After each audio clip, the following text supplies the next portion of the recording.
دوستوں، آج ہم آپ کو پاکستان کی کچھ ایسی جھیلوں کے بارے میں بتائیں گے جن کے بارے میں کہانیاں مشہور ہیں۔ ان میں سب سے پہلا نام جھیل سیف الملوک کا ہے۔ جھیل سیف الملوک ناران پاکستان میں 3224 میٹر / 10,578 فٹ کی بلندی پر وادی کاغان میں واقع ہے۔ قریبی قصبہ ناران سے بذریعہ جیتا پیدل اس تک پہنچا جا سکتا ہے۔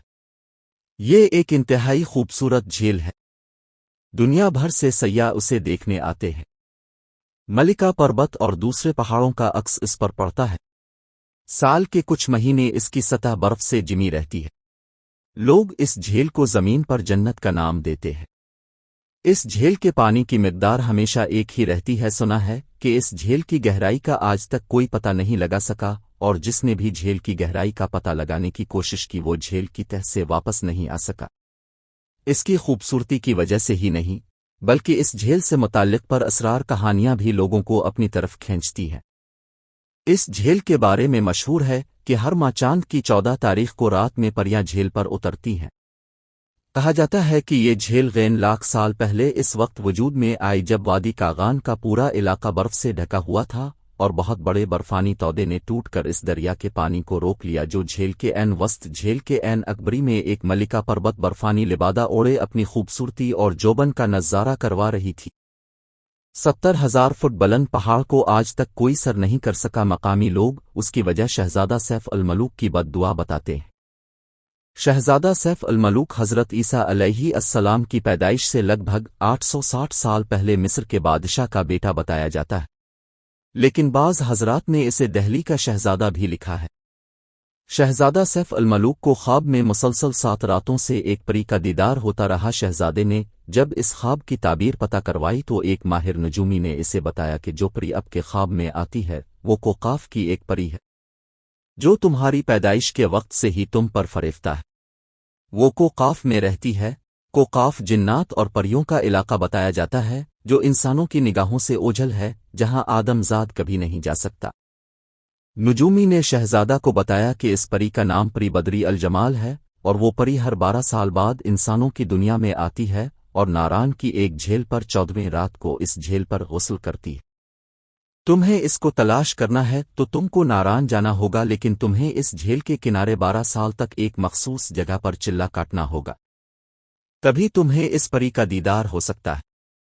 اس کے بعد اس نجومی نے اس شہزادہ کو ایک سلیمانی ٹوپی دی اور کہا کہ جب تم 12 سال کا چلہ کاٹ لو تو اس کے بعد تم یہ سلیمانی ٹوپی پہن لینا، تم جنات اور پریوں کو دیکھ سکو گے۔ شہزادے نے اپنا رخت سفر باندھا اور ناران کے سفر پر چل نکلا۔ کافی مہینوں کی مسافت طے کر کے وہ اس جھیل تک پہنچا اور جھیل کے قریب ایک غار میں چلہ کاٹنے لگا۔ بالآخر 12 سال بعد ایک رات شہزادے کو پروں کی پھڑپھڑاہٹ سنائی دی۔ اس نے دیکھا تو کافی تعداد میں پریاں جھیل پر اتر رہی تھیں اور غسل کر رہی تھیں۔ اس نے پری بدری الجمال کو دیکھا اور اس سے کہا کہ میں 12 سال سے تمہارے انتظار میں چلہ کاٹ رہا ہوں۔ پری بھی اس کے عشق میں مبتلا ہو گئی اور اس سے شادی کرنے پر رضامند ہو گئی۔ اس کے ساتھ ہی کہانی کا دوسرا رخ شروع ہوتا ہے۔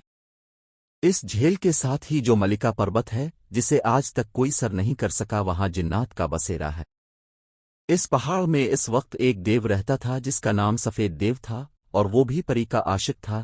جب اس کو پتہ چلا کہ ایک شہزادہ آیا ہے اور پری کو اپنے ساتھ لے جا رہا ہے تو وہ دیو آگ بگولا ہو گیا اور دونوں کو جان سے مارنے کے لیے جھیل پر آ گیا۔ ادھر پری نے اس شہزادے کو ساری صورت حال سے آگاہ کیا۔ وہ دونوں جان بچانے کے لیے ناران کی طرف بھاگے۔ جب سفید دیو اس جھیل پر پہنچا تو اسے معلوم ہوا کہ وہ دونوں نیچے ناران شہر کی طرف بھاگ گئے ہیں، تو دیو نے جھیل کے بند کو توڑ دیا جس سے ایک شدید سیلاب ناران شاہ کی طرف آ گیا۔